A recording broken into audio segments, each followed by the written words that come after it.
Vous êtes enseignant, étudiant ou simplement passionné par l'éducation, alors vous savez que l'innovation est partout en classe aujourd'hui.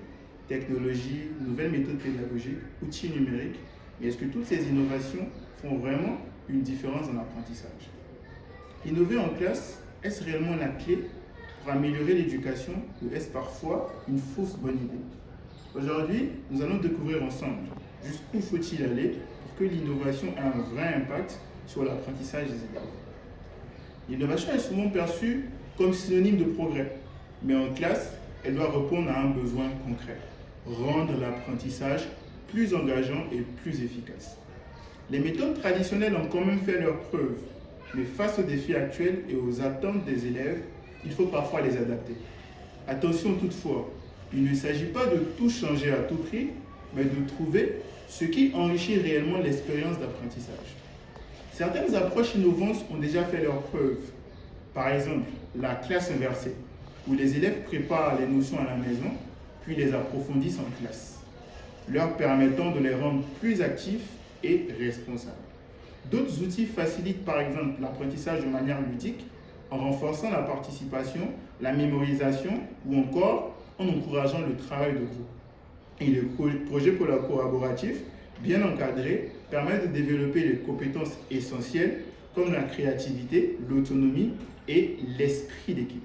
Mais attention, toutes les innovations ne sont pas bonnes à prendre. Un outil numérique trop complexe peut ralentir au lieu d'aider. Si les élèves passent plus de temps à comprendre l'outil qu'à apprendre, on rate la cible. Prenons maintenant le cas de l'intelligence artificielle.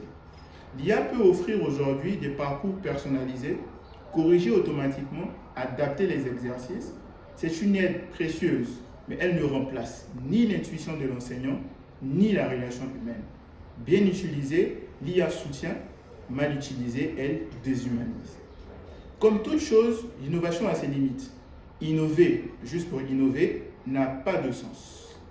L'important, c'est de choisir les innovations qui servent réellement à l'apprentissage.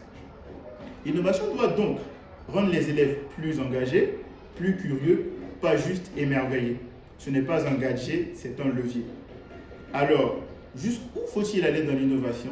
La vraie question, c'est quelle innovation a un impact réel sur l'apprentissage? Innover, oui, mais avec discernement. Ce qui compte, ce n'est pas la quantité d'outils, mais la qualité de leur utilisation. L'innovation en classe doit être au service de l'élève. Ce n'est pas la technologie en soi qui fait la différence, mais la manière dont elle est utilisée pour enrichir l'apprentissage. Et j'aimerais terminer en disant, il n'est pas de vent favorable pour celui qui ne sait où il va, alors l'innovation n'a de valeur que si elle a un cap clair, améliorer l'apprentissage des élèves. Merci d'avoir suivi cette vidéo et à bientôt.